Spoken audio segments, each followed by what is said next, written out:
Good morning. We'd like to welcome you to the BmoreNews morning show. My name's Donnie Glover, and I work for Marcia Jews. It's Casual And I Friday. work for Donnie. Hi, Marcia. Good morning, everybody. How are you? This is a wonderful Friday morning, and I'm excited. The weekend is here. She's just too excited. Neil, how are you? I'm doing great. I'm just thinking this is Marsh's world. We're all just living in it. You got You it. like to have fun and laugh. You know what? What's the point otherwise, right? You got to be able to laugh. Otherwise, right? Because there's too much negative stuff going around you, so you have to. Absolutely. Well, you know what? I sent a bunch of emails around the other day to people, and all I wrote in the email was the words "former President Trump," just so I could see what it looked like in writing. And I got to tell you, it looked as good as it sounds. I know. So, Donnie, we've got something to say. What you want to share with us? This segment of BmoreNews Morning Show is brought to you by one of our sponsors, Beya.org, and that's Black Engineer of the Year Awards. Beya, BEYA.org. And we invite you to the February 11th through the 13th to the Beya Conference, featuring 3 important events, including the HBCU Homecoming, the HBCU Village, and the K-12 Village. To learn more information, you can visit Beya.org, the Black Engineer of the Year Awards, and this is the 35th year of operation. There you have it, Marcia Jews. Outstanding, and it's all virtual and it's all fabulous. So you just go up to Beya.org and you can register for those 3 programs, and there are other programs that are available to you as well. And if you'd like to sponsor something, I'm sure they'd love to have it. Okay, so Neil, Marcia, we'd like to welcome Beverly to the show. Hi, Beverly. Hi, Morning, Beverly. Good morning, everyone. Hey, Donnie. So, Beverly, Neil, what is the toughest city you've ever been in? Me personally? Yes. I guess tough means different things to different people. Probably Johannesburg, South Africa. Why is that tough? Um, You'll catch a beat then, I would guess, on the right day. Of all the cities I've been in, it's the one where you got to be most careful about where you find yourself, or you could get in trouble. And be aware of your surroundings. More so than I think a lot of more so than Baltimore or Atlanta or any of the other cities. Now, having said that, I've never been to Detroit. I haven't been to some of the other metro areas, but Johannesburg, South Africa is up there for me. Have you been to Baltimore City? I lived in Baltimore City. Oh, where'd you live? In Canton, so I guess not downtown, but I worked downtown for years. Okay. What's that? He said he lives in Canton, and that's no comparison to Johannesburg. No, but, Johannesburg was tougher for sure. Okay. Well, in these parts, Beverly comes from a very wonderful part of town. It's called Southeast DC over in the district. And we also have with us Peggy Mars. Peggy Mars, where are you from? East Baltimore. You got an east side in the house, so you better be careful with that J Bird talking all that Johannesburg, because we got one from Southeast DC and one from East Baltimore, and they both got hands. I'm outmatched. I know when I'm outmatched. Let me tell you something. In Baltimore, when I grew up, the women had better hands than the men. I grew up with women that would put hands on you. Oh my God. Anyway. What does that mean? Beverly runs Black Wall Street, Washington, D.C., and we tend to do our events in Southeast, and I'm particularly fond of Southeast because that's where Marsha, why didn't tell me my tie was jacked up? I can't see your tie. Yeah, okay, we're out in the camp. Because that's where Marion Barry come from. You know about Marion Barry, Neil? Oh yeah. Okay, well, we're big Marion Barry fans. There she go. Hi, Peggy. Hey, baby. So check this out. Beverly, do you know Peggy? No. No, I don't Okay. know Beverly. Your name, Peggy. Hi. Okay. Well, Beverly, Peggy runs Sisters for Sisters Network, comma, Incorporated. Mm. Don't say Sisters for Sisters. Don't say Sisters for Sisters Incorporated. Sisters for Sisters Network Incorporated. Mm. It's a, Donnie, you got it. You got it, my brother. if you mess up any one of those words, you will get stopped. Okay. Like the hallmarks in elementary school. Stop. And plus, she got a network of women all over this country Awesome. called Sisters. Well, I told you the name, but she's in Prince George's County now. Now, Peggy and I did the first Black Wall Street. Well, it started off a little differently, but over at Bus Boys and Poets, it was called the Black Capital Awards. Yes. Was that 14th Street? 14th? 14th Street. Yeah. And so, but since then, Peggy, we've done some over there with Beverly and Vending Park. Okay. And one thing that caught my attention about Vending Park, coming from Baltimore, is that they had recreation centers with football fields and night lights. I mean, they just had everything. It was something really glamorous. But anyway, I got a treat for you, and we're going to do a little round on. Hey, Troy, you going to show your face? Can we see? Oh, there you go. All right, now we're official. Now, ladies, Hey, Neil, Troy. Troy is going to be a special treat for the ladies later on, Neil. Okay? Marsha already knows what the surprise is. But anyway, Peggy, what have you been up to as of late? Wow. A lot. It's been Peggy, amazing. this show, you inspired this show. Hey, And Donnie. this is Hey, our y'all, 8th. y'all guys are looking good. I love it. Marsha, one thing I can say, you can keep him in check for me while you're in Baltimore, okay? I'll try. You know, that's hard. That's like herding cat, girl. Don't even try it. Oh, you're looking good, Donnie. You're looking good, my brother. To God be the glory. Tell them about your network. Where can I start? We're going into our 19th year. Wow. Amazing. Oh my goodness. And it's been a beautiful journey. I grew up in East Baltimore with 5 sisters, not 1, not 2, not 3, not 4, but 5 of us. And your Well, 5 daddy was sisters strapped. plus beg your pardon? And your daddy was strapped. Ask my mom. She could probably tell you. And what can I say? We lived in a household with nothing but women, and we just slapped up on each other. That was the beautiful thing. And that was one of the things my father said, no matter what, you guys stick together. Mm-hmm.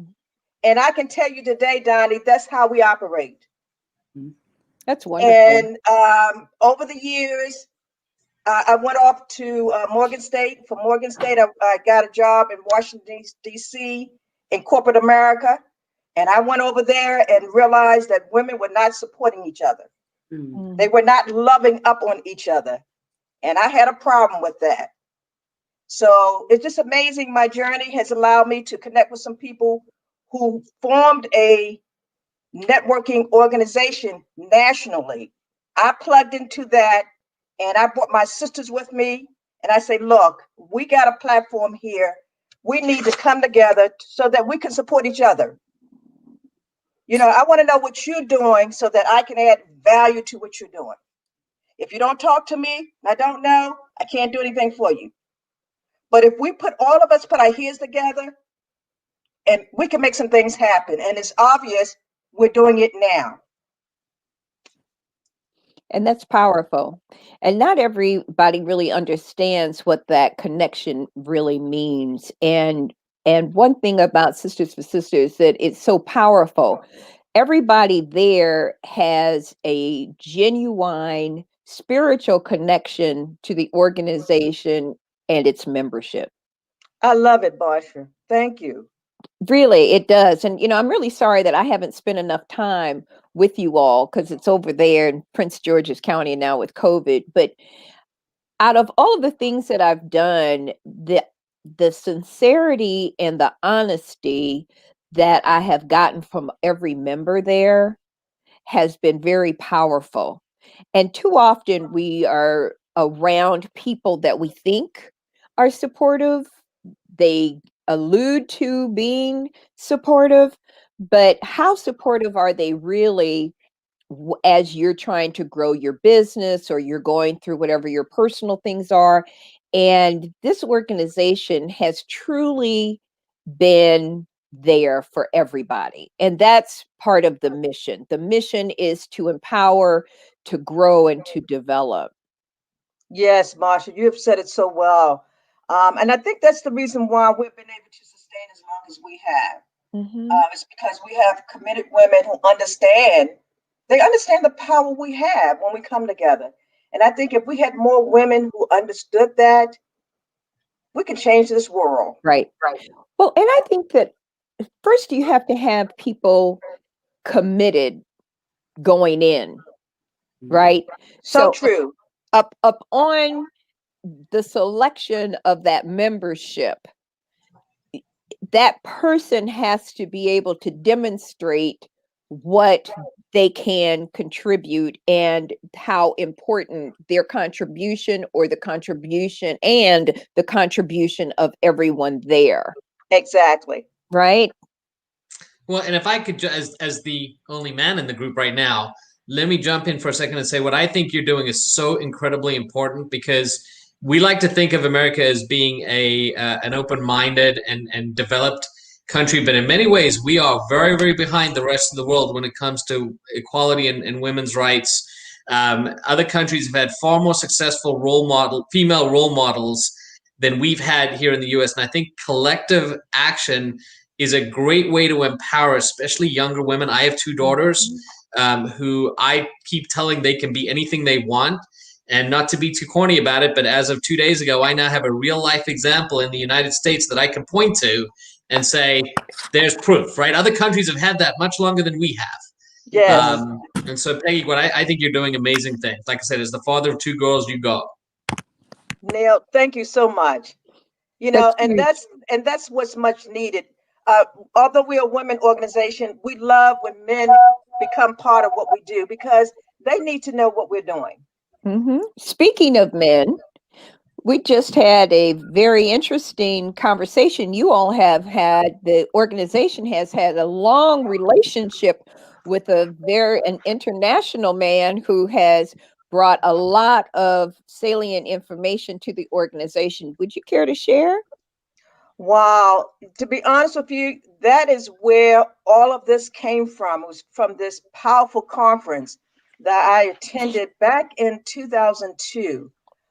If you know anything about Dr. George C. Fraser, Fraser, Google him. Mm-hmm. It was this gentleman who had this powerful conference, and I was able to attend along with three other women. That's where the four comes in our name. And it blew me away. I'm like, how can someone command these many people in one setting? And it just like with resources and contacts and people that was celebrities and individuals who didn't mind sticking around and having a conversation. They didn't come in and leave. They stayed the whole weekend. And so when I saw this platform, I said, you know what, guys, we got this. How can we take this information from this conference and bring it home to Maryland and share with other women who could not make this conference? And so this gentleman, ironically, we as the organization was birthed from that. So we've been traveling with him on this journey of networking for almost 19, 20 years. He comes with wisdom. He's like Donnie. When Donnie comes to the platform, Donnie comes with resources. Donnie comes with contacts. Donnie comes with wisdom. That's what I love about Donnie. And I believe that's what so many people love about Donnie, because he's a giver. But let me go back to George. He is one that comes to us whenever I call. He shows up like Donnie, okay? And he's a giver.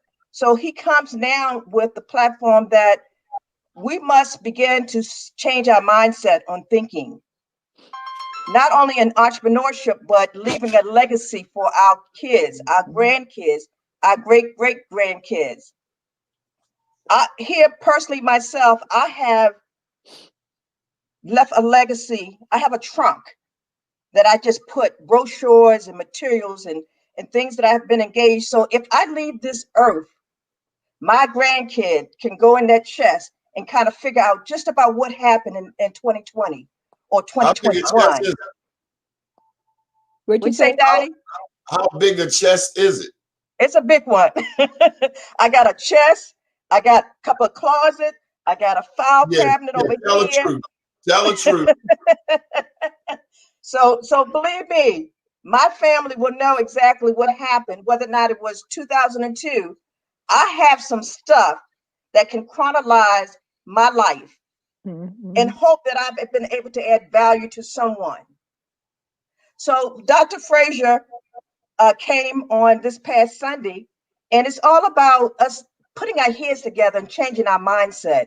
And let's talk about financial literacy, because our kids need this. This is what they're struggling with today. And so I was proud to say that we had 50 women to show up on this platform like this, just to come in, to show up, and to be empowered. So we also have on the line with us a dynamic young lady. Beverly, tell us about Mama's Safe Haven. How long have you been doing Mama's Safe Haven?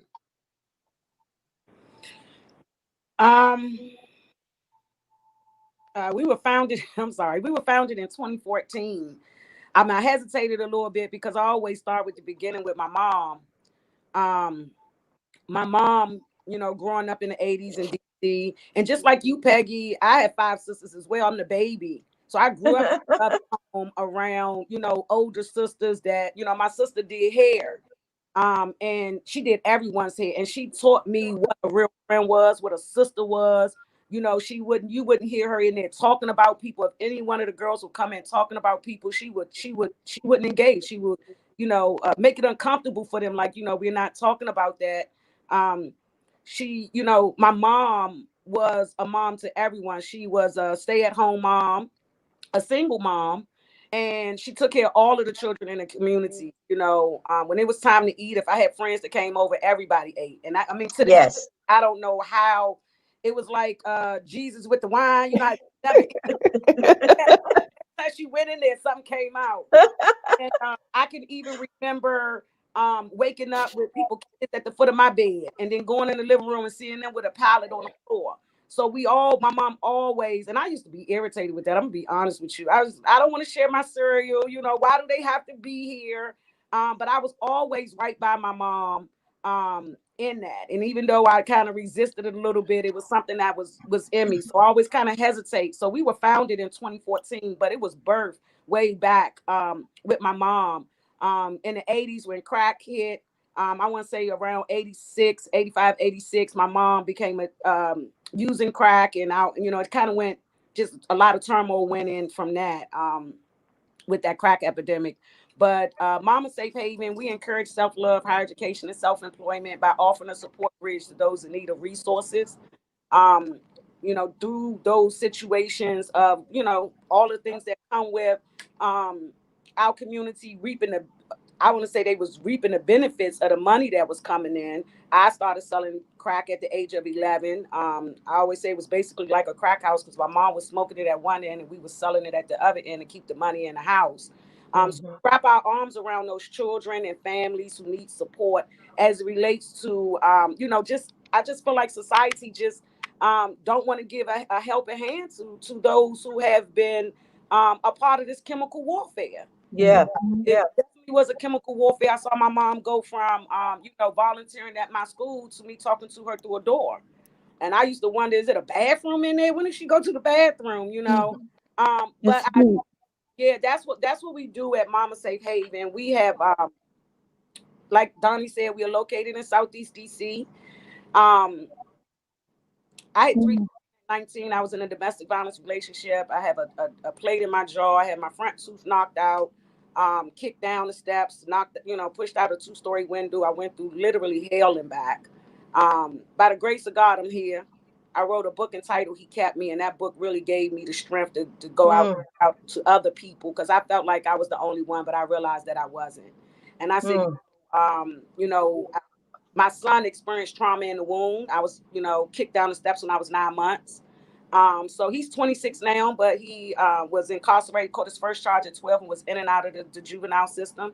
So we do a lot of work around moms with the Department of Youth and Rehabilitation Service. I'm actually a lead credible messenger for DYRS, and have an office over at YSC, 1000 Mount Olivet Road.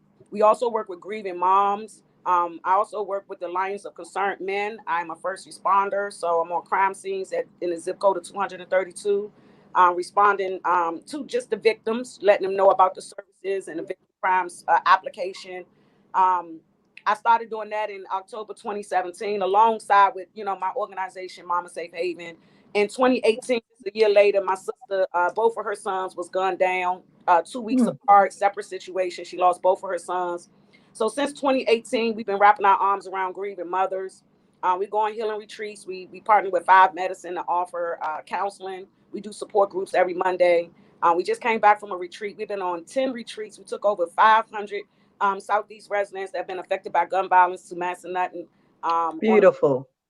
And just excited to be, I met Donnie just coming out to his show, and great respect for Murnberry, and he's done a lot for my just my life from the beginning, signing me up for summer jobs. Personally, he came to my school and asked if everybody had a summer job, and if you didn't, raise your hand. And he had a van pull up that same day to take us down to 500 C Street and make sure that we had a summer job. Like I said, my mom was dealing with an addiction, so my birth certificate was folded so much that it was tattered that they didn't accept it. But thank God for Murnberry. He went in and said, no, give her a job. Later, we became on the same, when I started, when I got myself together, because like I said, it took me a minute. I lost 3 sisters. I lost a sister to a drug overdose, one to AIDS, one to depression. So it's a lot, it's a lot.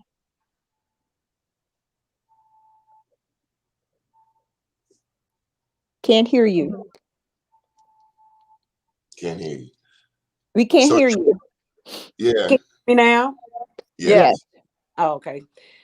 So, we are an organization that is all about partnership. We don't do anything by ourselves. We use leverage in that way. And like I said, that's how I met Donnie doing the radio show. And before I can get back to DC, we had a good conversation about Murnberry and how much it meant to me. And like I said, when I started to get out into the community, Murnberry opened his office to us. At this time, he was a council member, so he allowed us to hold our board meetings in his office. And it was truly something that encouraged me, that he really looked at me and said, okay, I believe in what you could do for the community. And and Donnie, once I did Donnie's show and we had that conversation, before I could get back to DC, he said, what do you think about doing Black Wall Street in Southeast? And Mama Safe Haven, our hashtag is encouraging self-love, higher education, and self-employment. So it literally was, just so organic. And then I'm asking Donnie, like, what does that look like? He said, I know you know some people that deserve an award. And I'm like, Donnie, what? So, that's what I love about Donnie. Donnie will throw something out there and he allows you to run with it, And I think that is what it's really about, is allowing people to do what they do best. And God does that divine connection and bring those people, and those pieces just come together. And just like right now, and I was thinking about Donnie and was supposed to reach out to him, and he called me yesterday, and and I'm excited to be on the show and just being a part of this platform. I'm humbled. Girl, So, you have Wow. an amazing story. Let me just, I just wish I could give you a hug. Yes. And your story is so powerful, and you're still standing, girl. Still You're standing. still Glory. standing. God be the glory. And it is so Amazing. incredible, just so incredible. And I can't think of a better person to spread the word, to do the work that you're doing, because you see it, you know it, it's in your DNA, and you've already felt it, baby. I love you. Thank you Yes, so I love you much too. for answering the call, for answering the call, for answering the call, because God put that in you, and you couldn't turn it away, and you could have let go. You could have let go, and you did not. You did not. Yes. Thank you. I think. Thank you. Thank you. Yeah. And So can I say this, Beverly? I'm honored to say that, you know, it's women like you who make us who we are. Thank you. All I can do is applaud you, my sister. We have a platform that we call Four Sisters Live. And we would love for you to come on and join us in conversation, because on the first Saturday of the month, we talk about domestic violence. Awesome. You know, domestic violence is not October. Yeah, that's right. October is only 1 month. We talk about domestic violence. It needs to be talked 24/7. Yeah. And so we have a platform every Saturday, the first Saturday of the month, we talk about domestic violence. On the second Saturday, we talk about health and wellness, because we got to keep our health intact. That's why we're still standing, because we know what we need to do. well, I have something for your help. Hold tight, Bev. We have to bring in Mr. Troy Rawlings, originally from Baltimore, and he promised me that he has a show just for the ladies. So you kind of got to tune your ears up here. Troy. Can I I'm question going for Claudia, please? to back out and let Mr. Troy Rawlings have the stage. He is well equipped Oh my Lord. to handle his business. I present y'all to hear you me? loud and clear. Oh, okay. Can y'all hear me good? Yes. We can hear you, and we see you. Oh, good, good. Cute self. Yes. Little cute. Watch it, Marsha. All right. All right. No, I'm saying you can keep going. I know. It sounds good though, didn't it? Yeah, it's all good. It's good. How's everybody? I just have to say, like, I have to echo, like, Peggy and Marsha echoed, Beverly. That's, I had well, first off, thank you, Donnie. Donnie reached out to me yesterday. Me and Donnie have been, I don't know how long we've known each other, but for the past, 21 years now, because it was 2000. We've been seriously engaged, and especially at the time when, the email newsletters were the big thing. So from 98 on through, just promoting and loving on Baltimore. A lot of grassroots people you don't see, like Donnie's the first, I guess. I don't physically know April Ryan. I think I might have used to cut her mom's hair or something, but back in down in Marvelous Cuts back in the day. But Donnie, I was able to engage with someone who was an honest cat from Baltimore, who was a non-biased political analyst, but also loved the city, from the city. And he opened some doors for me, whether he knows, I believe giving people their flowers while they're alive, whether he knows it or not. His Harambe meetings, and the Harambe meeting, him giving me a platform to talk to O'Malley and deal with Sheila Dixon and be on a level with people like that. When I was just a producer, in my eyes, I was just a producer and doing events and trying to, add some levity to a lot of things that were going on in the city. Beverly, your story is, we have a tendency in our lives as folk, as folk, a little bit darker than you, Neil, but we tend to normalize the things that are dysfunction. Yeah. And I know your story to you seems so normal that you run it off because it's your testimony. Right. And but it's not normal. What you've done is supernatural. And Marsha's totally right. God has given you a platform, and I know how it feels to be like it's just, you don't know to do anything else. But she's right. You did have a choice. God does lay things out, and it seems like this is the course we have to take. This is what my life. But you did have a choice to quit. several times. And we have to give, because in our community, a lot of times we hear so many stories. I wish I could say that your story was original.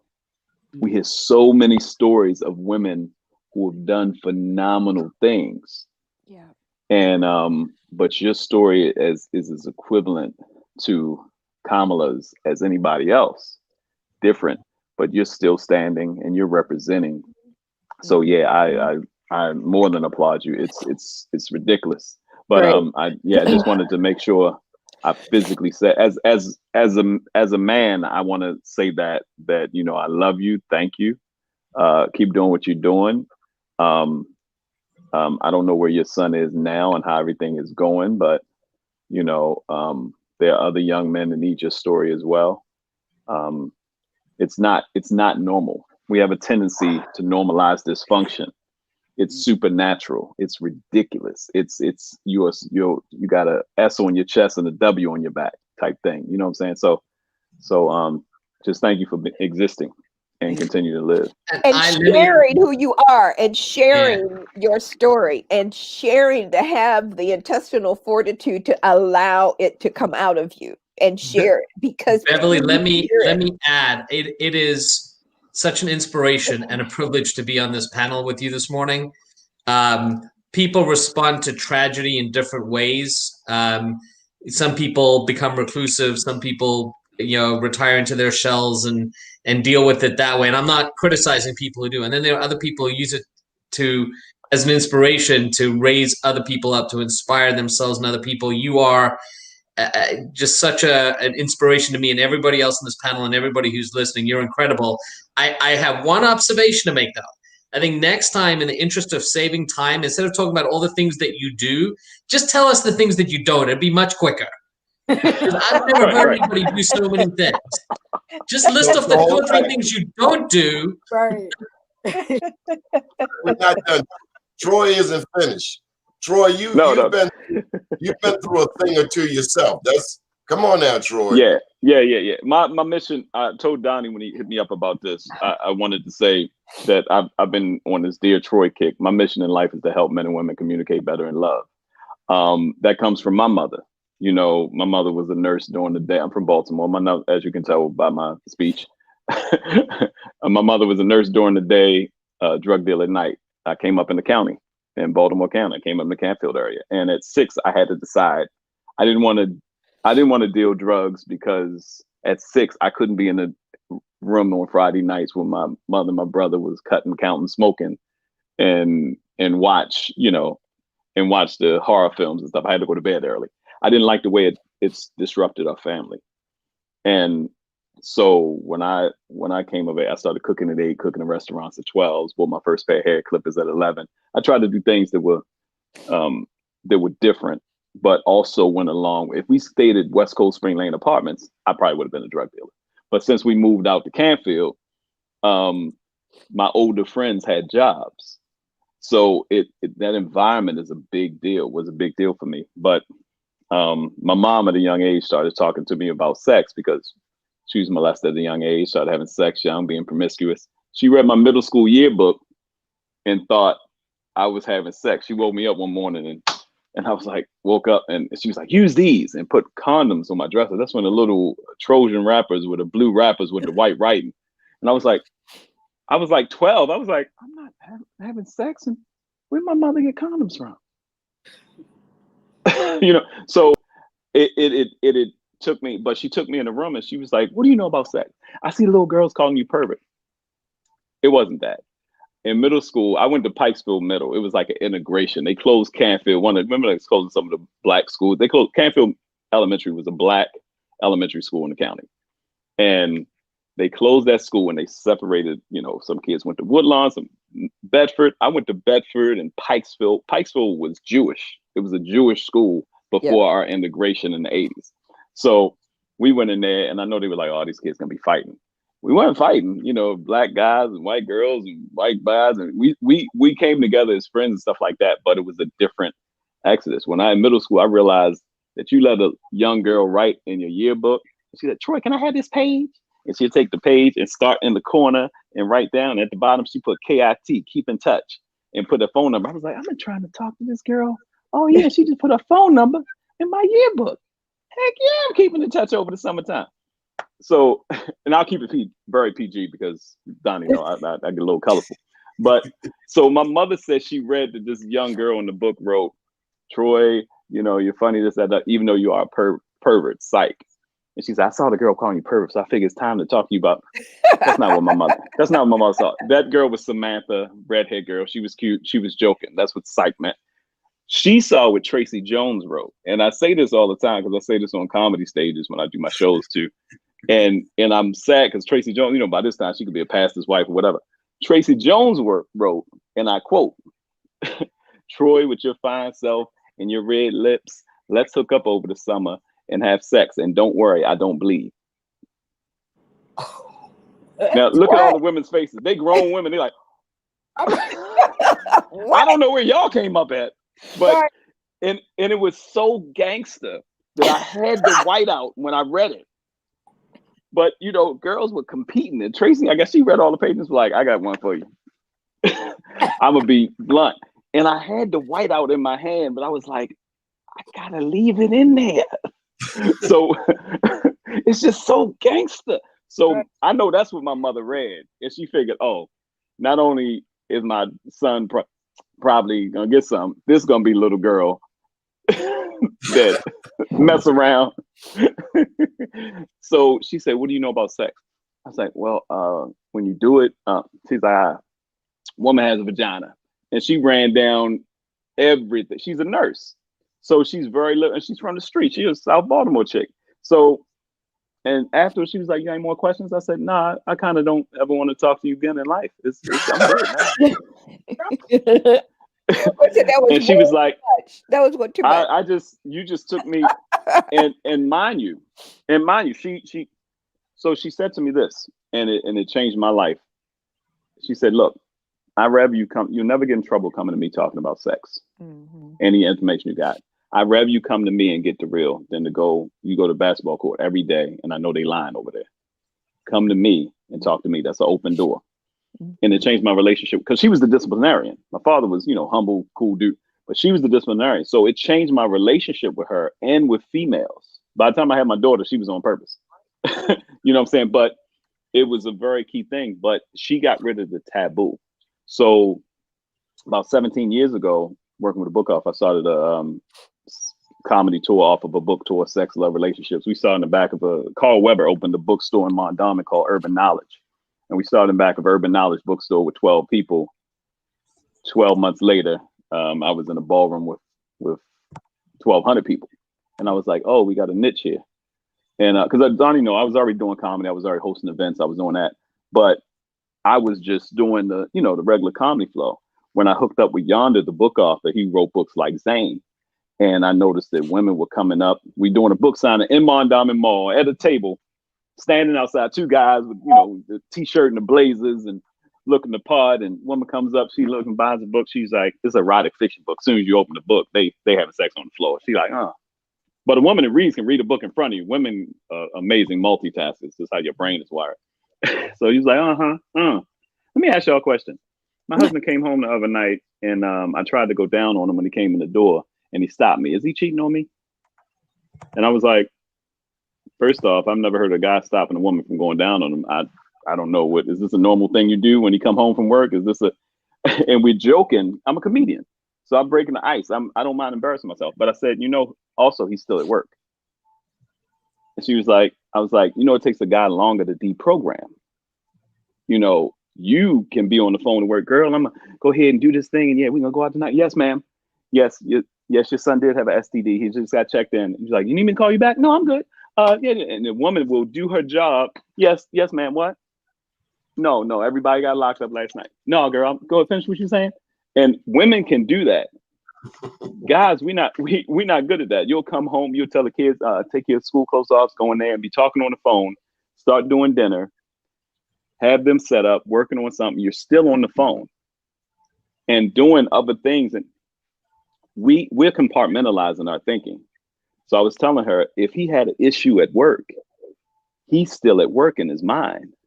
And she was thinking a mechanical thing he would just flip with. And I noticed that she's having this conversation. 2 hours go by, other people buying books, she's still there. And I looked at Yonda and said, man, what would happen if we made this a forum? Because we're not talking about this. And what happens if we give people a chance to talk? And in 12 months, it went from 12 people to 1,200 in a ballroom of bikers during the daytime for 4 hours, and no one left. Wow. Beautiful Black people, beautiful people, you know, lawyers, doctors, thugs, sitting around, you know, and I made it so they could put their questions anonymously, and I'm doing comedy and improv. So it became a thing. And it's the very thing that kind of moved me to move to Los Angeles. I've been here in Los Angeles for 13 years. But yeah, but Dear Troy is that. Dear Troy is people being able to ask whatever question they want to ask about sex, love, relationship, uncut, unfiltered, and getting a guy's point of view, not a bias or chauvinistic or bravado point of view. It's just literally saying, okay, sometimes we really don't know. Guys don't know. Or sometimes he is simple-minded. Like it is a simple thing. Or sometimes his emotions do have him, you know, treat a guy's ego like you want him to treat your emotions type thing. You know, so it's very, you know, interactive and stuff like that. And when I focused and saw my demo was women 40 and over, it opened up a thing for Sheen Magazine and Sister Girl blog and some other things I'm doing now. So anytime a platform comes up, I said, I kind of want to do this because for me, it's the underlying thing with our families in the Black community that I hear the way we talk to each other. Mm-hmm. I hear the way the guy talks to his woman or the woman talks to a guy, and they say they love each other. And they sound like they about to fight on basic terms of their conversation. You know, I ain't talking about the old head, some my old lady. I ain't even talking about that. I'm talking about my B over here, man over here, and you know. So I'm talking about they're not terms of endearment. Right. We don't use terms of endearment. You know, I've been somewhere where I call a woman baby, and I see her like, well, I'm not a baby. I'm a grown woman. To say no, I say, wait a second, what happened? I'm like Kojak. I'm like, what? Or something. You see it right up real back. What you say? Yeah. Fighting a woman to get to the door, hitting a hand back, and I was like, what are you doing? I was like, I'm trying to open the door for you. Oh. And she covers. I'm big on body language. I've seen women do like this to walk through a door that I open for them, as if let me cover my heart and protect myself. Trauma. Yeah. That's deep. That's deep. And That is. you know, you're going to open and it works bad in certain ways because I've opened the car door for women and you look in their eyes and she's like, you the man of my dreams. It's like, look, this is not even my car. I'm just letting you in the door so we can all go somewhere. You know, it's basic things in the way we treat each other. We've gotten so used to playing defense when we're on the same team. I heard a woman say one day, she was like, well, I don't need a man. And then she's running through the whole thing. I was like, that's amazing. Because where I come from, we needed you so much that God created you. I said, how do we get to the point where we're not working together? Marsha, Neil, we have 3 experts in giving events and 3 different kinds. Well, actually, Peggy and Beverly do similar events. Troy does events. You know, we're always trying to do better events. Marsha, have you learned anything? Look at your face, Marsha. I'm just tripping off of everything that Troy said. And, you know, I think that too often women have gone through so much foolishness. It's really hard to trust. And so you think you can trust somebody, and where you have trusted and you put your heart, you put 100+% into a relationship that comes back void, that there's abuse, there's people who start out supposedly loving you. I'm gonna marry you and you the best thing ever happened to me, to throwing you through a glass coffee table. Now, I don't know where that love came in, because it wasn't there when your ass picked me up and threw me over there. And so Then you've got to navigate that. Now I'm talking about something that happened 40 years ago with my first husband. That was my husband.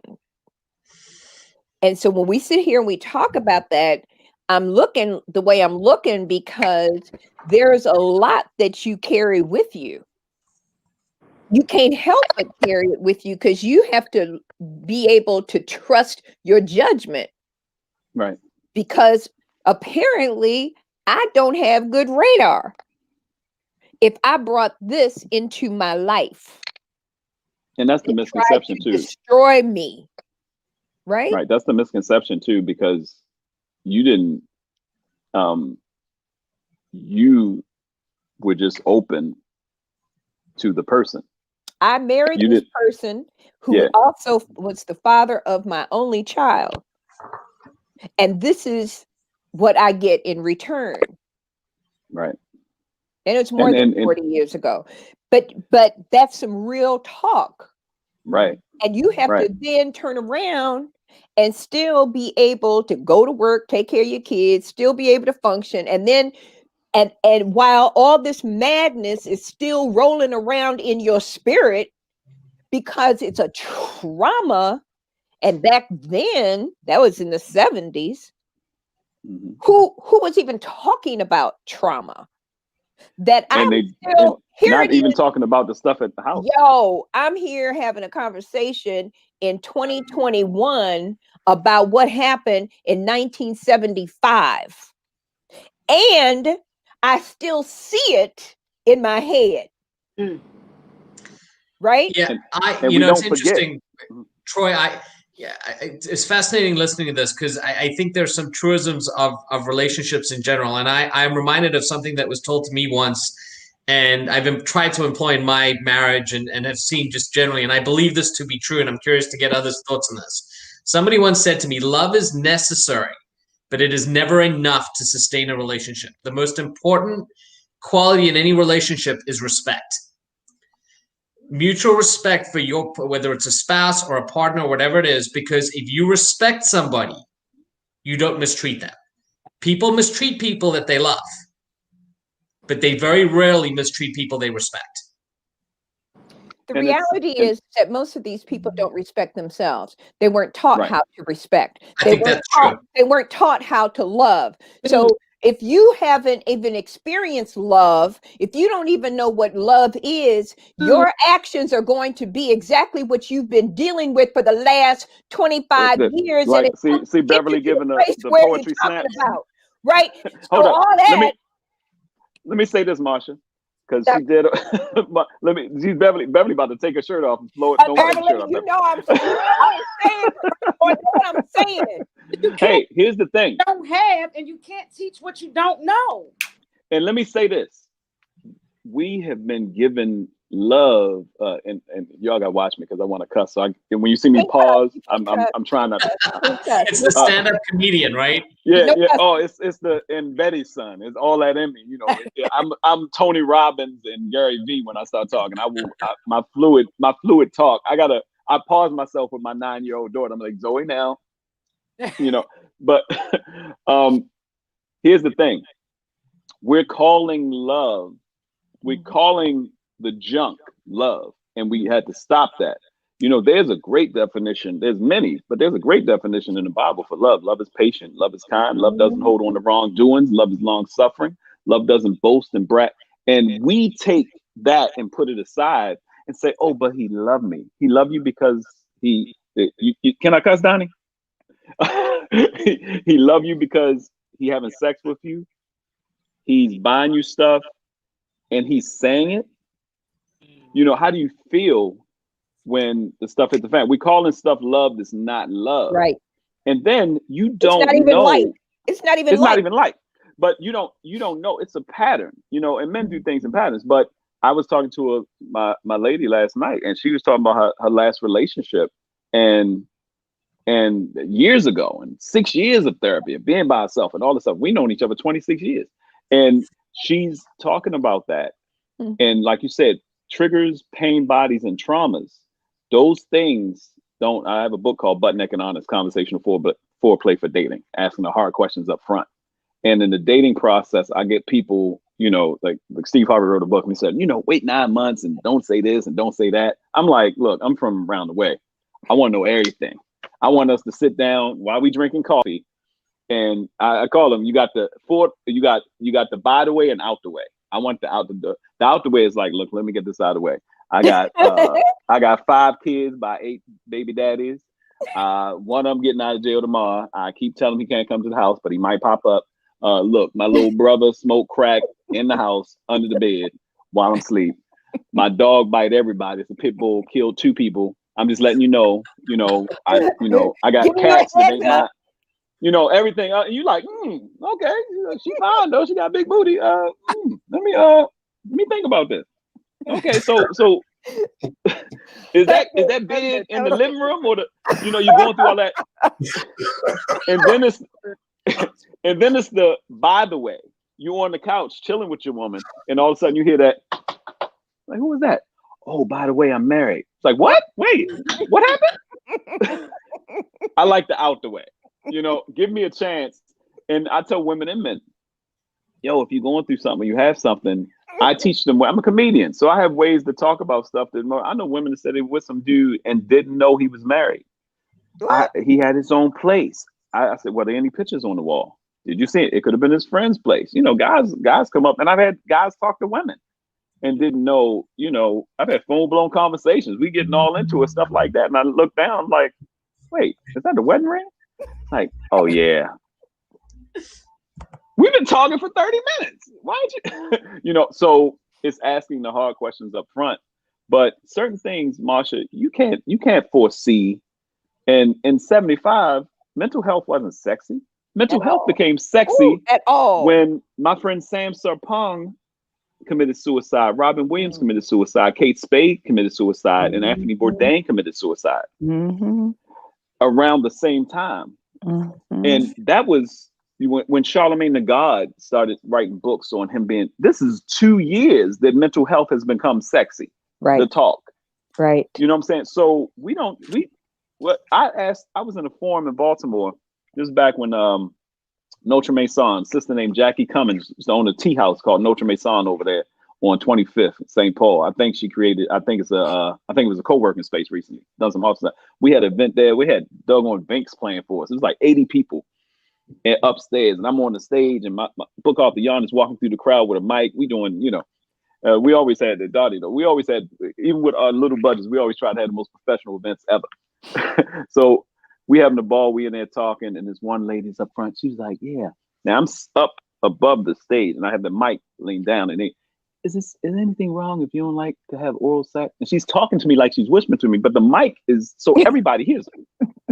And I was like, no, if you ain't into something and you let your mate know, they should be, patient with you. She said, yeah, because I, one time I was with my man and I threw up, and the girl in the back here is like, yeah, wow, and I was like, yeah, gag reflex, what happened? And everybody's laughing and stuff, and I see her eyes, and she's like, and I was like, let me ask everybody something. I said, what's the black folks' favorite movie? We always quoting lines from it. It's an old movie. Black folks always in it. And everybody's like, Color Purple, Color Purple, Color Purple. I said, yeah. I said, what's so good about Color Purple? I said, or is it that we can relate? And she started crying.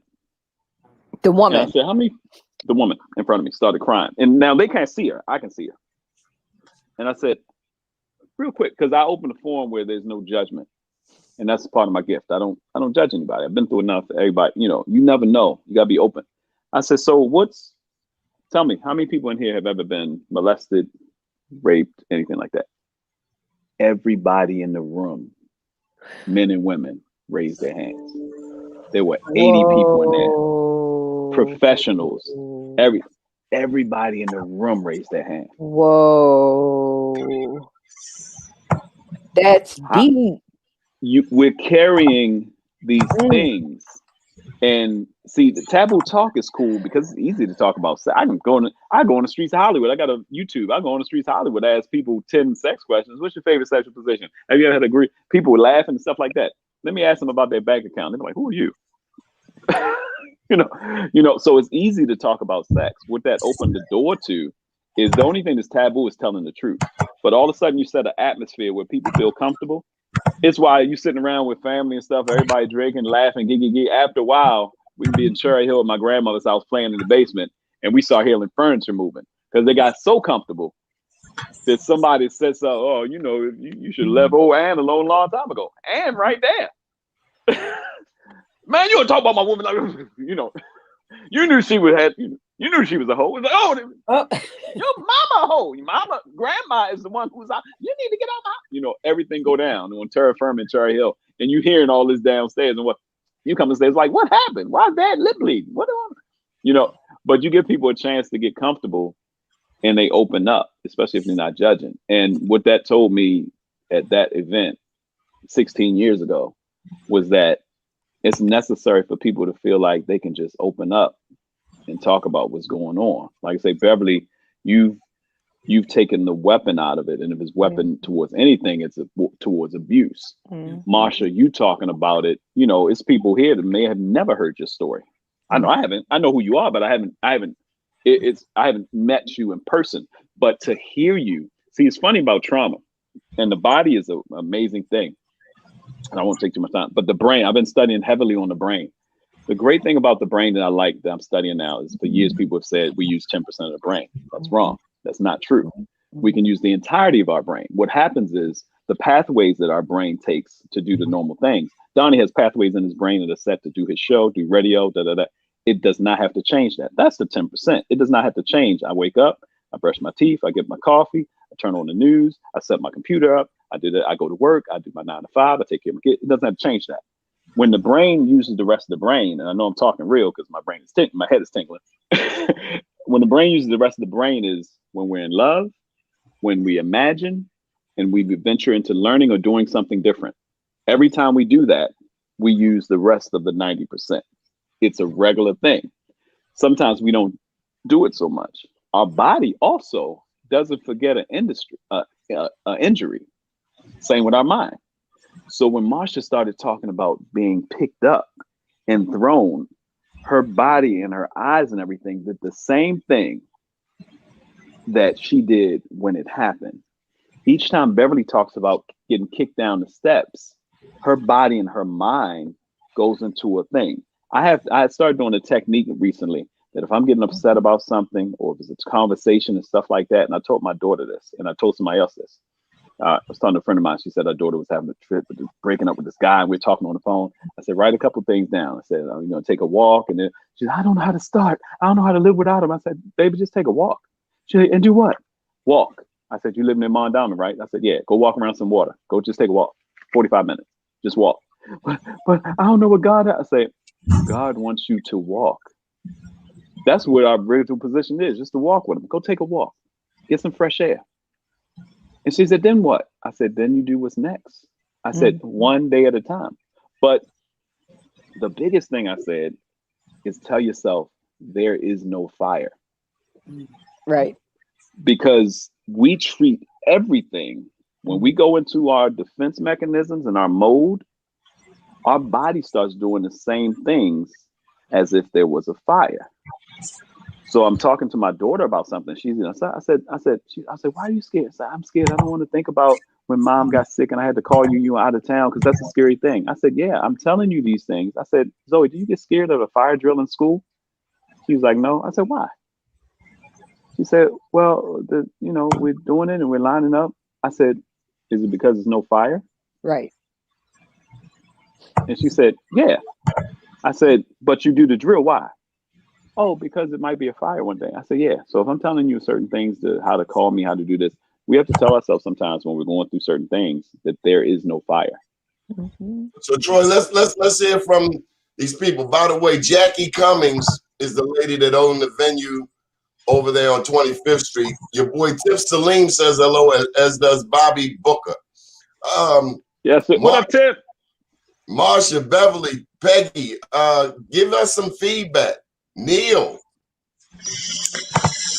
I'm gonna let the ladies speak more to this, but I will tell you one of the things that Troy said that resonated with me is he talked about having a 9-year-old daughter. I have 2 girls, 9 and a 6-year-old, and I think what it reinforced for me is the importance of understanding that how grown-ups deal with relationships is determined to a large degree by how they are raised, and that we cannot overstate the importance of the fact that we set examples for our children. My daughters will learn how to be treated in relationships as they grow up by watching how I treat their mother. And for people who have sons, they learn how to treat women in their lives by seeing how the father figure in their world treats their mom.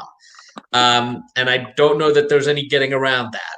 And it's something that as parents, we have to be aware of. We don't have, I like everybody else, I'm imperfect and I do things on occasion that don't set the best example.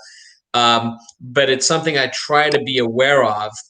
Something small that I heard once, somebody said, when you come home, everybody says your kids are the most important person in your life, right? And most of us feel that way. But I was at an event once and somebody said, when you come home at night, try something different. Kiss their mom before you kiss them. Let them see that. Let them see that while they're, they're important to you, their mother's important too, right? She's not an afterthought. And it's a small thing, but it matters. And so I think the part about the kids and setting a good example for our children in terms of what they can expect will teach them that they are to be valued when they get older, again, as daughters and sons. So I want to hear what the ladies on the panel think. That was just my one thought about how important it is to set that example for kids. Hey, Neil, I agree with you so much. We are a true example of who we are, and our kids are watching us. My dad, although he was an alcoholic, although my dad was an abuser, although my dad was who he was, he loved his family, and he showed love to my mom. So true example is what our kids see, and they act out what they see. So if there were much more love in this world, I think that we as people would be better people. That's right. That's powerful. Better. Neil, that's I echo and I let the ladies finish up. But Neil, that's I'm not with my daughter's mother. I exhausted all the possibilities of us being together, things like that. But she knows, and my daughter knows, no matter what, ups and downs, Lord knows I'm not perfect. But I tell my daughter all the time, I'm here to protect you and your mother. Because that's your mother, and we're still family. It doesn't even have to be her mother, right? You have a woman in your life. Your 9-year-old sees how you treat her. Right. But but that's another thing we have to realize. But it does have to be their mother too. Right. Yeah, I agree with that. See, in our community, the reason I say that is because if my daughter sees me mistreat her mother and treat another woman with respect, but don't treat her mother with respect, what we don't realize that we're doing is we're setting up a pattern. See, no matter how me and her mother get along, my daughter loves her mother. That's the closest woman to her. That's the woman that's teaching her womanly values and how to be a woman. And she sees her. If I disrespect her, now I can tell my daughter that me and her mother disagree sometimes, but I have to respect. And me and her mother had a good, and it took us a while to get to this part of our relationship. But my daughter has been able, she's been able to see that and knows the depths of her father in that we're together in that. That's a necessary thing, especially coming into communities where the homes have always, not always been broken. I won't say that for everybody, but a lot of the homes are broken. The men have a responsibility. If you have a child with a woman and you're not with that woman, your child needs to see you respect that woman. He was like, yo, but what if she just off the hook? This, that, and other. Respect has nothing to do with the other person's attitude. See, that's something we have to realize. There are people, the police officer who is respectful of the criminal. We saw that at the Capitol building. Yep. You don't have to like what somebody's doing to respect them. We saw that's possible. Come on now. Put your guns down now. Hey, come on, Charlie. Bob. Come on, Tim. Tim, get off the wall. Come on, y'all. Get your hands off the wall. Come on. Now you know your mama taught you better than that, Joe. Break the window. Who breaking the windows? Come on, y'all. Hey, come on. Would that have been you trying to break into the Capitol? I would have been like that young lady who was shot in her car, accidentally driving in at the front with her child in the car. Let's be real. This is less has happened before. So it's a very and we need to be compassionate. Somebody on CNN the other day said we need to be compassionate for the people who are QAnon and white supremacists. I can't cuss on here. Can I cuss on here, Don? But it's the sense you don't have to agree with somebody to respect them. Right. So Peggy, you don't. What'd you say, Say Don? what? I've never seen Peggy this quiet. She is amazing. I think we need What? admission tickets, Troy. You say what? Troy was saying about the relationship, because I literally was educated on some things as it relates to it. For me, relationships have been in my mind on my terms. I've been that type of person. Relationships haven't really been that easy because, like you said, I've never experienced a happy marriage. I had 4 children, 4 different men. My children are less than 15 months apart, so no time with if I don't like you, if it's not working, bye. You know, I'm very cold as it relates to that. I'll cut you off. My knife is sharp. And I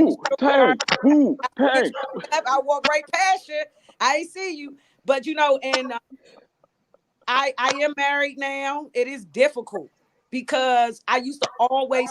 I mean, up until a month ago, literally a month ago, I used to tell my husband that, you know, talk to him like I never wanted to get married. You know, I never felt like I never experienced or saw anyone with a healthy marriage. You know, I saw women sharing men openly, like, you see over there, back over here, that kind of thing. And it's different for me because my husband is very patient. He's determined for us to be together, no matter what I say or do. Ain't the Lord is good. Look at that. Yeah, you're a patient man. He's sitting back like, I know you keep saying you don't want to be married, baby, but you know we married. I ain't talking about that right now. Exactly. What I'm talking about is what I feel. You're like, and see, because I've been through, even my cousin, right? My first cousin, we grew up like this, was sleeping with a boyfriend of mine, you know, and it went on for a while on it. So I have trust issues in a relationship. So if certain things that my husband do that it's a trigger, you know, if he does something that reminds me of something that I've been through, I'm learning. Hear me? I'm learning not to put him in that same category. Well, it's hard. It's hard, Beverly. He's like, I'm going to the store. You going to the store, huh? We going to the store. I mean, I have a device on his phone, and it's not okay, right? It's because I freely go and talk, you know, people person. So I'm in people's face all the time, and he's the same way. He's very me. He's too friendly. Everybody loves him. Hey, Beverly. Yeah. I gotta add something, dear. I gotta tell you, it's really hard to make a stand-up comedian laugh like Troy just laughed. So you can add that to the list of things of your accomplishment. Oh no, I love her. When she said, no, we going to the store. It's the guy. No. I think we're just going to the bathroom. Oh no, leave the door open. Yeah. You got my phone. Right. So it's and so I'm gonna say that I have 3 girls and a boy. I want the whole thing once I woke up, right? Once I felt like, okay, I can actually, you know, my life don't have to, right? I can kind of pivot and go down this road. You know, I then started looking at my daughters, and I started to think about them and the legacy, like you're talking about, Peggy. It's really about the legacy. I'm a grandma. I have 4 grandchildren.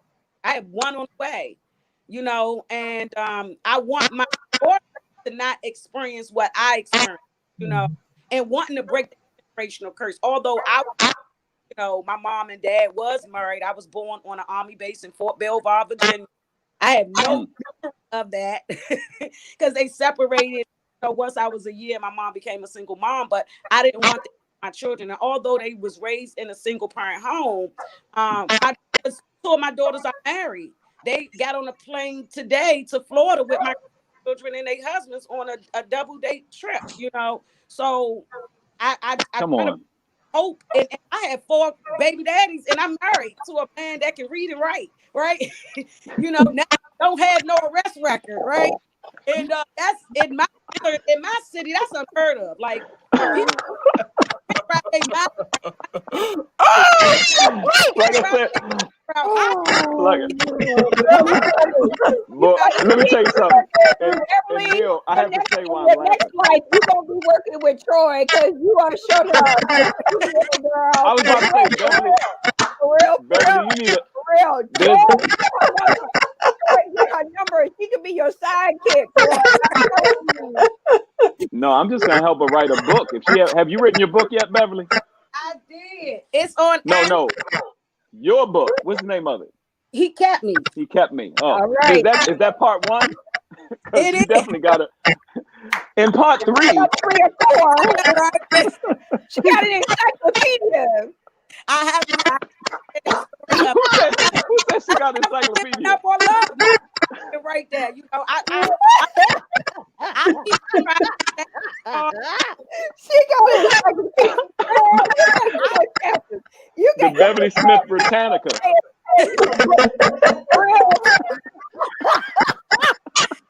But no, I was trying to sabotage because but it is just volume 1 and it got the little gold line and all the number at the bottom. Hey, you got it. You can sell it in volume. Beverly, you are a griot. You're a griot. You're supposed to have a fireplace by you. Like, sit down, children. Sit down. Girl, your stuff is serious. I love you. But there's truth in jest. That's where that comes from. And you're absolutely right. Neil Marshall. That's where if we don't turn, like Bernie Mac said, he saw his mother crying one day. And then she turned on Bill Cosby and she was laughing and crying at the same time. He said, that's what I want to do. I want to make you laugh, Mom, so you'll never have to cry again. And we've been a people, like when I talk about my days in Cherry Hill at my grandmother's house on terra firma, the conversations were hard. The things that we laughed about were things that some people would cry about. Like I say, we add normalcy to dysfunction. But then we add levity, and then there's truth and jest.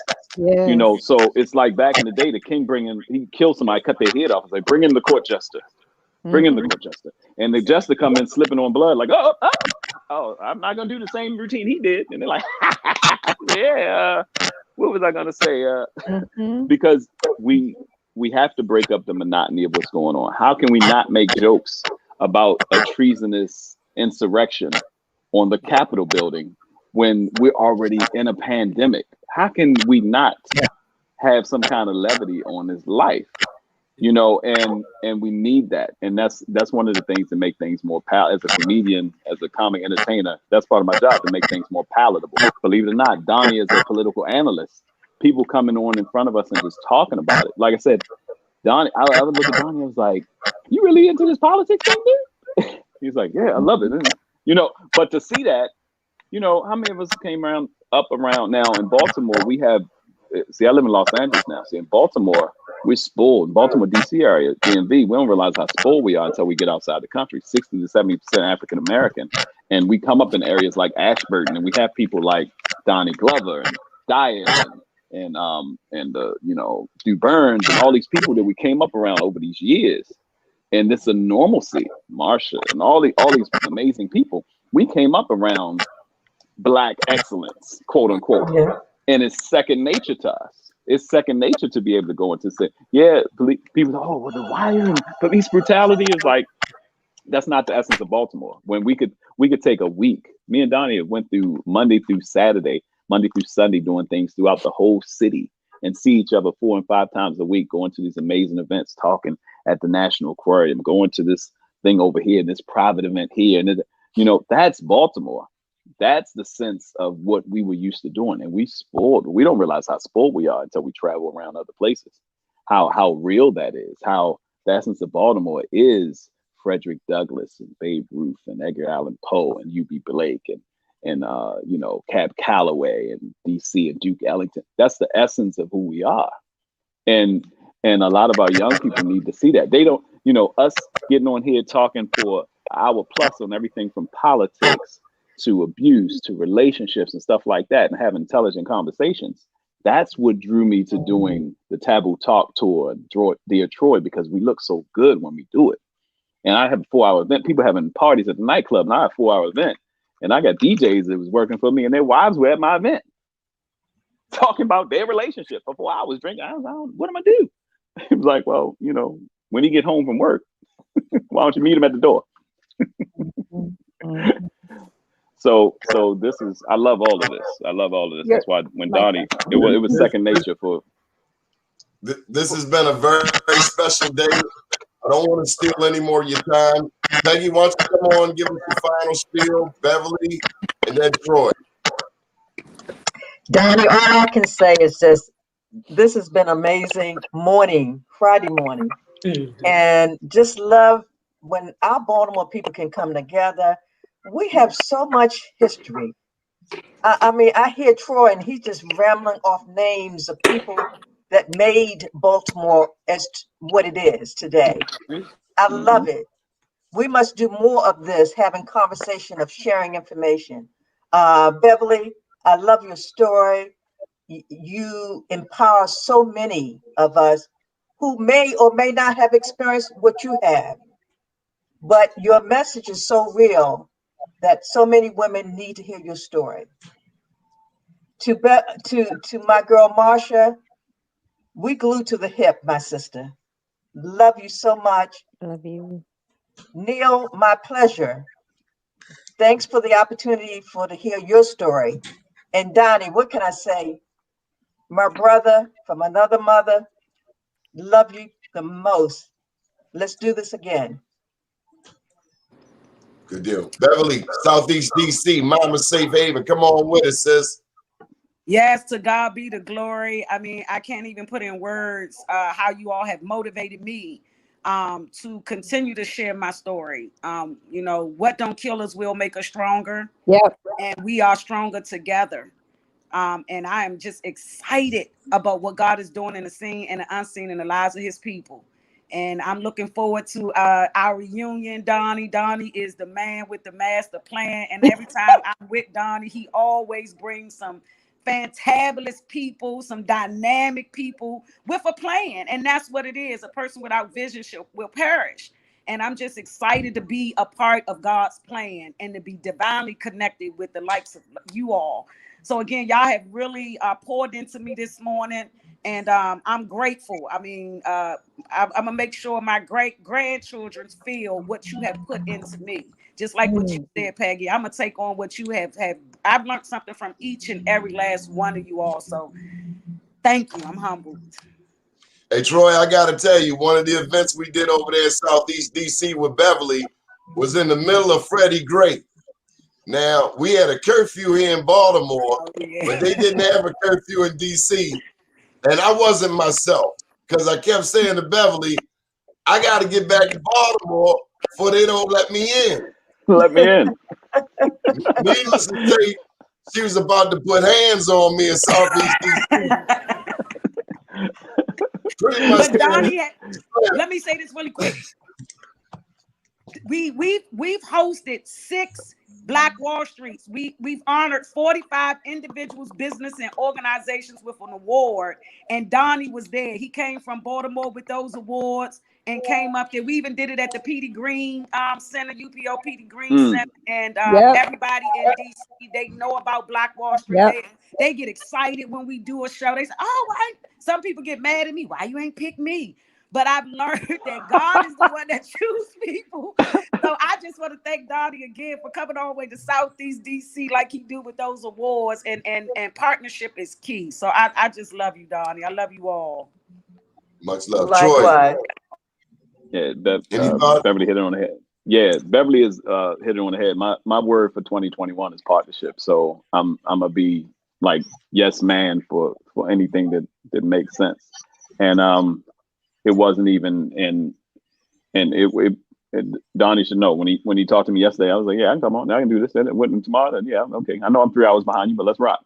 Because it just is. So Donnie, I appreciate you, spirit of Harambe, you know, and keeping it alive and the network and peace and the whole thing. So Neil, thank you, my brother, for being here. And the pleasure was mine. Keep doing what you're doing with them beautiful girls. And I'm looking up, I write everybody's stuff now. Donnie knows I'm a networker, so I'm gonna look all y'all up on Instagram and everything. Connect. Marsha, gorgeous sister. You're always a gorgeous sister. We're always seeing you. Thank you for being transparent enough to share your story today. It did not fall on deaf ears.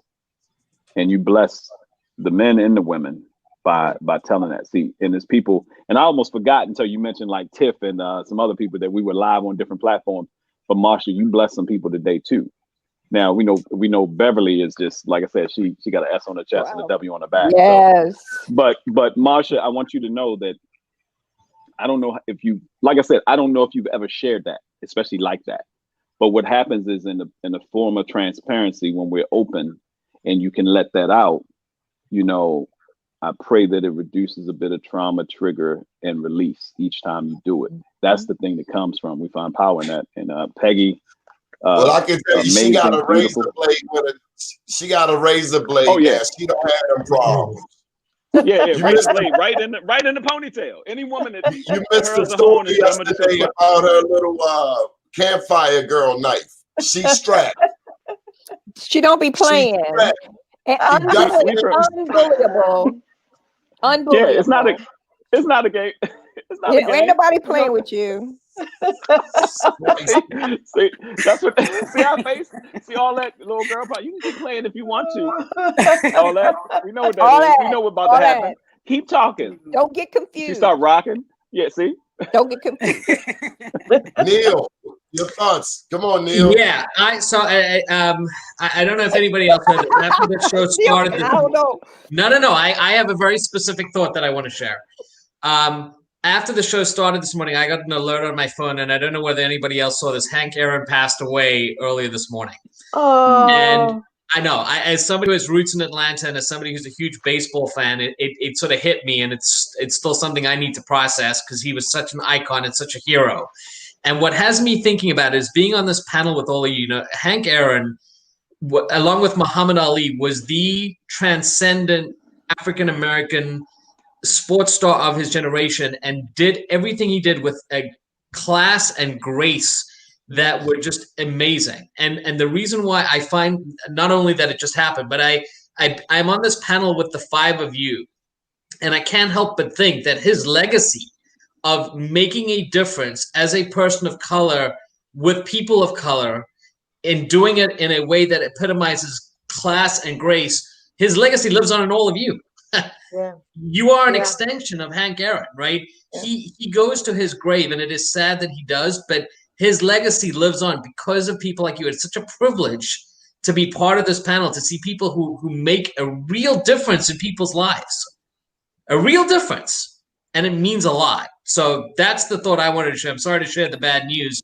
Again, that's something I'm going to have to deal with as well, because I'm an Atlanta Braves fan, and he was an all-time hero of mine.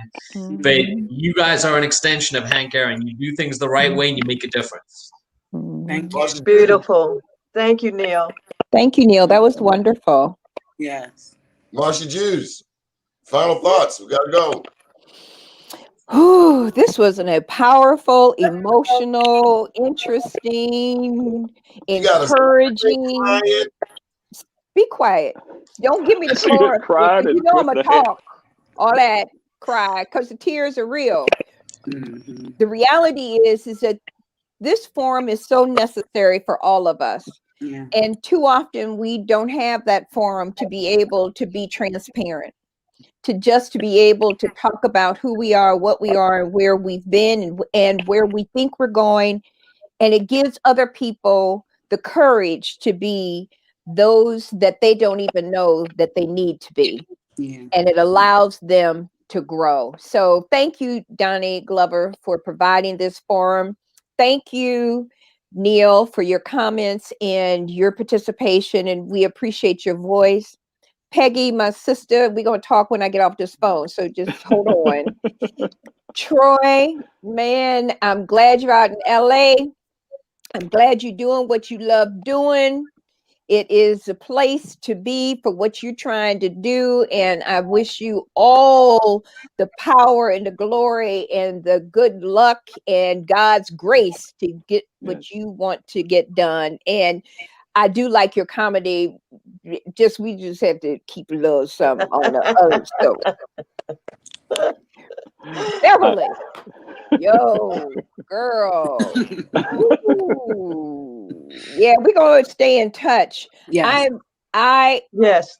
I've already said everything, and you saw me. I'm just so proud of you and the work that you're doing. Yes. And that you converted all that pain into positive energy to help others. Yes. I'm here.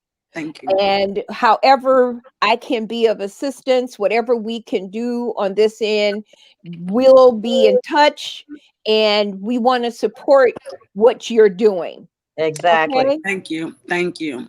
Okay. Exactly. Donnie, It's man, been a thank very you for having this vision, brother. That's all I'm Thank gonna you, say. Don. Thank you for having the vision, and thank you for having a serious Rolodex, brother, because we wouldn't have had not all stopping. these great people on. Mhm. it's teamwork. It's teamwork. Thank you, Troy, Peggy, Neil, Beverly, Marcia. I have something for you before you go, though. We read in the papers and hear on the air of killing and stealing and crime everywhere. We sigh and we say as we notice the trend. This younger generation, oh, where will it end? But can we be sure that it's their fault alone? Are we less guilty who place in their way so many things that lead them astray? Too much money, too much idle time, too many movies of passion and crime, too many books not fit to be read, too much evil in what they hear said, too many children encouraged to roam, and too many parents who won't stay at home. Kids don't write the movies, they don't write the books, they don't paint gay pictures of gangsters and crooks. They don't make the liquor, they don't make the laws, they don't make the cars, they don't make the bars, they don't make the drugs that muddle the brain. It's all done by older folk, greedy for gain. Delinquent teenagers, oh, how we condemn the sins of the nation, we blame on them. By the laws of the blameless, the Savior made known who was there amongst you to cast the first stone. For in so many cases, it's sad, but it's true. The title delinquent fits older folk too. I am proud of you. Make sure you watch Regina's King, A Night in Miami. It is a glorious film. We will be discussing it next week. Awesome. And we love you all. Happy Friday and happy weekend and good morning, Baltimore. Yeah. Good morning, Love Baltimore. you, Donnie. Good morning, Baltimore. Love you all. Blessings. Take care. Have a good weekend, Much love. everyone. Thank you. Love you Thanks so all. much. Love you.